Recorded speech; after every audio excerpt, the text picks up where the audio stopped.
Hello everyone, study with পুনির চ্যানেলে তোমাদের সবাইকে ওয়েলকাম। আজকে আমি তোমাদের সঙ্গে ক্লাস ষষ্ঠ শ্রেণীর 19 বাংলা বইয়ের পাঠ নং 2 খরগোশ ও সিংহ এই পাঠের আমি অনুশীলনী তোমাদের সঙ্গে আলোচনা করব। তাহলে আমার ভিডিওটা তোমরা স্কিপ না করে দেখতে থাকো। অ্যান্ড অবশ্যই আমার চ্যানেলে যদি নতুন কেউ ভিজিট করে থাকো তাহলে অবশ্যই আমার চ্যানেলটাকে লাইক, শেয়ার অ্যান্ড সাবস্ক্রাইব করে নেবে পরবর্তী নোটিফিকেশন পাওয়ার জন্য। তাহলে চলো এই ভিডিওটা আমি তোমাদের সঙ্গে শুরু করছি। তাহলে প্রথমে এই পাঠটির শব্দ অর্থগুলি তোমরা একবার দেখে নাও।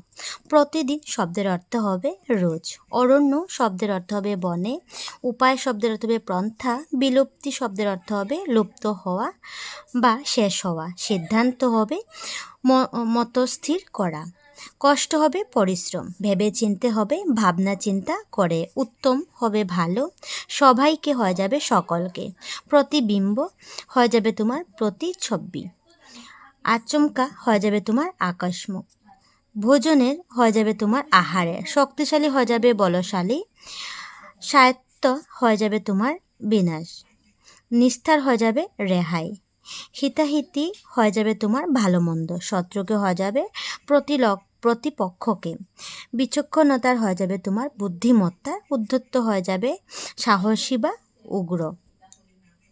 এই শব্দ অর্থগুলি তোমরা ভালোটিকে শিখে নেবে।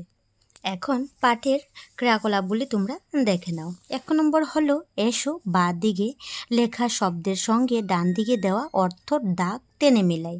তাহলে দেখতে পাচ্ছ এখানে শব্দ দিয়ে দিচ্ছি, তুমি অর্থ মেলাবে। তাহলে প্রথম দেওয়া হলো হিতাহিত। হিতাহিত শব্দের অর্থ কি? তাহলে হয়ে যাবে তোমার ভালো মন্দ। ঠিক আছে, এভাবে তোমরা মিলিয়ে নেবে।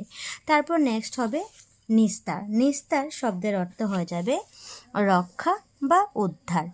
নেক্সট হবে প্রতিবিম্ব। প্রতিবিম্ব শব্দের অর্থ হবে জলে বা আয়নায় দেখা প্রতিচ্ছবি। নেক্সট হবে হাজির। হাজির হয়ে যাবে তোমার উপস্থিত। নেক্সট হবে বন্দি। বন্দি শব্দ হয়ে যাবে তোমার আটক। এভাবে তুমি মিলিয়ে নেবে। নেক্সট হবে কেশর। কেশর শব্দের হবে সিংহের গলায় লম্বা লোম। ঠিক আছে, এভাবে তোমরা মিলিয়ে নেবে। তারপর নেক্সট নাম্বার 2 হলো এসো নিচের প্রশ্নের সঠিক উত্তরের পাশে ফাঁকা বৃত্তে এভাবে পূরণ করি। প্রথম হলো খরগোশ কোথায় নিজের প্রতিবিম্ব দেখেছিল? তাহলে আনসার হবে কুয়ার জলে। তাহলে খ নম্বর তুমি বৃত্তটি পূরণ করে দেবে এভাবে। নেক্সট হবে মন্দমতি কেন কুয়ায় ঝাঁপ দিল? তাহলে সঠিক আনসার হবে কুয়োর ভিতরে আরেকটি সিংহ রয়েছে ভেবে। তাহলে গ নম্বর বৃত্তটি তুমি দেখতে পাচ্ছ এখানে, গ নম্বর বৃত্তটি তুমি এভাবে সার্কেল করে দেবে। ঠিক আছে। তারপর নেক্সট 3 নম্বর হবে কেন তুমি নির্দিষ্ট বিকল্প উত্তরটি শুদ্ধ ভেবে বেছে নিলে তা তোমার বন্ধুদের সঙ্গে আলোচনা করো। তাহলে তুমি আনসারে লিখবে আমি বিকল্প উত্তরটি শুদ্ধ ভেবে বেছে নিয়েছি কারণ বারবার গল্পটি আমি পড়েছি তাই। তো এইভাবে উত্তরটি লিখতে পারো। নেক্সট 4 নম্বর হলো তোমার নিজের মতো করে খরগোশ ও সিংহের গল্পটি বলো এবং লিখো। তাহলে তোমরা এটা পড়ে লিখে নেবে। নেক্সট হবে 5 নম্বর এসো ভেবে চিনতে উত্তর লিখি। তাহলে প্রথম কোয়েশ্চন হলো বনের পশুদের কি শিকার করেছিল? তাহলে আনসারে বলবে মন্দমতি নামে এক সিংহ বনে পশুদের শিকার করেছিল। খ নম্বর কোশ্চেন হলো খরগোশ কুয়ার জলে কি দেখেছিল? আনসারে বলবে খরগোশ কুয়ার জলে নিজের প্রতিচ্ছবি দেখেছিল। নেক্সট হবে গ খরগোশ মন্দমতিকে কয়টি খরগোশের কথা বলেছিল? আনসারে বলবে খরগোশ মন্দমতিকে সে ছাড়া আর 4টি খরগোশের কথা বলেছিল। ঘ নম্বর কোশ্চেন হলো কুয়ার জলের প্রতিবিম্ব দেখে সিংহ কি করেছিল? আনসারে বলবে কুয়ার জলে নিজের প্রতিবিম্ব দেখে সিংহ কুয়ার মধ্যে ঝাঁপিয়ে পড়েছিল। 9 নম্বর কোশ্চেন হলো বনের পশুরা কি সিদ্ধান্ত নিয়েছিল? এই সিদ্ধান্তের ফলে তাদের কি লাভ হবে বলে ভেবেছিল? তাহলে তুমি আনসারে বলবে বনের পশুরা প্রতিদিন একটি করে পশু সিংহের কাছে পাঠাবে বলে সিদ্ধান্ত নিয়েছিল। এতে বন থেকে সব পশু বিলুপ্ত হবে না বলে ভেবেছিল। নম্বর কোশ্চেন হলো সিংহটির নাম কি ছিল? তাহলে আনসারে বলবে সিংহটির নাম ছিল মন্দমতি। নেক্সট 6 নম্বর হলো এসো সহপাঠীদের সঙ্গে আলোচনা করে উত্তর লেখো। তাহলে ফার্স্ট অফ অল ক দেখে নাও। খরগোশ তার দেরি হওয়ার কারণ সিংহকে কি জানিয়েছিল? আনসারে বলবে খরগোশ তার দেরি হওয়ার কারণ এভাবে জানিয়েছিল যে সে আসার পথে আর একটি সিংহ নিজেকে এই বনের রাজা বলে দাবি করে তাকে আটকে রেখেছিল। নেক্সট খ নম্বর হবে যে খরগোশ কীভাবে মন্দমতির থেকে বনের পশুদের বাঁচিয়েছিল? আনসারে বলবে খরগোশ উপস্থিত বুদ্ধির দ্বারা মন্দমতির হাত থেকে বনের পশুদের বাঁচিয়েছিল। নেক্সট 7 নম্বর হলো এসো নিচের কথাগুলো কে কাকে বলেছে তা মনে করার চেষ্টা করে। তাহলে প্রথম কোয়েশ্চন ক হলো যে এতে আপনাকেও আর কষ্ট করে স্বীকার করতে হবে না, আর আমারও বেঁচে বর্তে থাকবো। তাহলে এই কথাটি কে কাকে বলেছিল? তাহলে উত্তরে বলবে, আনসারে বলবে যে এই কথাগুলো অরণ্যের পশুরা মন্দমতি নামক সিংহকে বলেছিল। কোশ্চেন নাম্বার খ হলো যে কি ওর এত সাহস, আমাকে এখনই ওর কাছে নিয়ে চলো, আর সে আমার হাত থেকে কোনোভাবেই নিস্তার পাবে না। এই কথাটি কে কাকে বলেছিল? উত্তরে বলবে এই কথাগুলো মন্দমতি নামের সিংহটি খরগোশটিকে বলেছিল।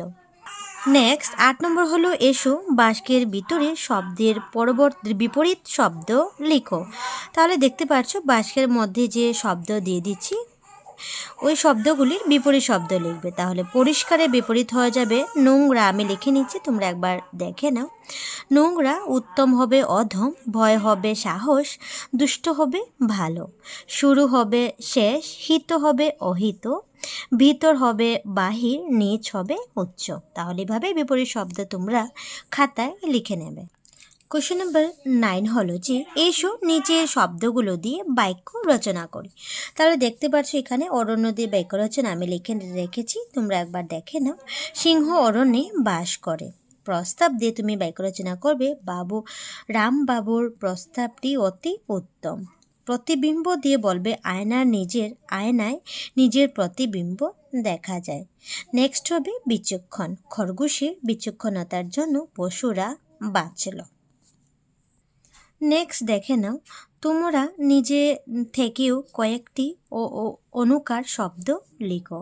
তাহলে দেখতে পাচ্ছ আমি অনুকার শব্দ লিখে নিচ্ছি যে মাস্টার, টুকটাক, তারপরে হবে ঝাড়ফুঁক, মাস্টাইন। ঠিক আছে, এভাবে তোমরা অনুকার শব্দগুলি এভাবে লিখে নেবে এবং এগুলি তোমরা এইবার নিচের বাক্য দুটি লক্ষ্য করো। তাহলে এগুলা তোমরা একবার পড়ে নেবে। ঠিক আছে। নেক্সট 10 নম্বর দেখে নাও, এসো সহপাঠীদের সঙ্গে আলোচনা করে ফুলের পাপড়ির মধ্যে থাকা উপযুক্ত শব্দ চয়ন করে নিচের অনুচ্ছেদটি সম্পূর্ণ করে। তাহলে দেখতে পাচ্ছ এই পাপড়িতে অনেক উপযুক্ত শব্দ দেওয়া আছে। তুমি কি করবে, পরে সঠিক অনুচ্ছেদ কি হবে সেটা তুমি এখানে লিখে নেবে। ঠিক আছে। যমুনাদের বাড়ির পাশ দিয়ে একটি ঝর্ণা কলকল করে বয়ে গেছে। চারিদিকে গুনগুন করে ভ্রমর উঠছে। ভোরবেলা গাছের পাতা থেকে টুপ টুপ করে শিশির পড়ছে। এসব দেখে যমুনা আনন্দে খিলখিল করে হাসছে। তো এইভাবে তুমি ছন্দটি অনুচ্ছেদটি সম্পূর্ণ করে নেবে। তারপর নেক্সট হলো 11 নম্বর পাঠটিতে সিংহ মন্দমতি কেশর ফুলিয়ে গম্ভীরভাবে যে কথাগুলি বলেছিল সেই পরিবর্তন না করে হুবহু বলো এবং উদ্ধৃতি চিহ্ন ব্যবহার করে লেখো। আনসার বলবে যে সিংহ মন্দমতি তার কেশর ফুলিয়ে বলল, কি ওর এত সাহস, আমাকে এখনই ওর কাছে নিয়ে চলো, আজ সে আমার হাত থেকে কোনোভাবে নিস্তার পাবে না। এভাবে আনসারটি তোমরা লিখে নেবে। 12 নম্বর হলো তোমার গল্পটিতে কয়েকটি জোড়া শব্দ পেয়েছো, যেমন তর্জন, গর্জন, বেঝি, বর্তি ইত্যাদি। আমরা প্রায় দৈনন্দিন জীবনে এই ধরনের শব্দ ব্যবহার করি। এসো ওই রকম শব্দের একটি তালিকা তৈরি করা যাক। তাহলে দেখতে পাচ্ছ এখানে টেবিলের মধ্যে অনেকগুলি শব্দ দিয়ে দিচ্ছে, যে আকাশ পাতাল, তাহলে তুমি লিখবে কম বেশি দেওয়া হয়েছে, তারপর লিখবে দুষ গুণ, ইতর ভদ্র, বই পত্র, জামা কাপড়। দেখতে পাচ্ছ জামা কাপড়। নেক্সট হবে জীবন মরণ, ভালো মন্দ, সত্য মিথ্যা, যাওয়া আসা, মরণ বাচন, চেনা অচেনা। তারপর নেক্সট হবে জীবজন্তু, কাঁচা মিঠে, সুখ দুঃখ, দিন রাত, পাপ পুণ্য, মান অপমান। নেক্সট হবে আসা যাওয়া, ভাঙ্গা গড়া, হাসি কান্না, স্বর্গ নরক, দেনা পাওনা, ভূত ভবিষ্যৎ। এভাবে তুমি শব্দগুলি লিখে নেবে।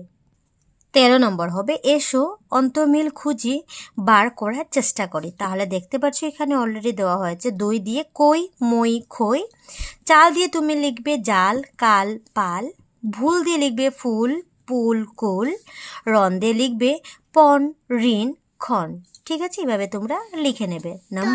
14 নম্বর হবে খরগোশের বুদ্ধি কি যথাযথ ছিল, সহপাঠীদের সঙ্গে আলোচনা করে তোমার মতামত প্রকাশ করো।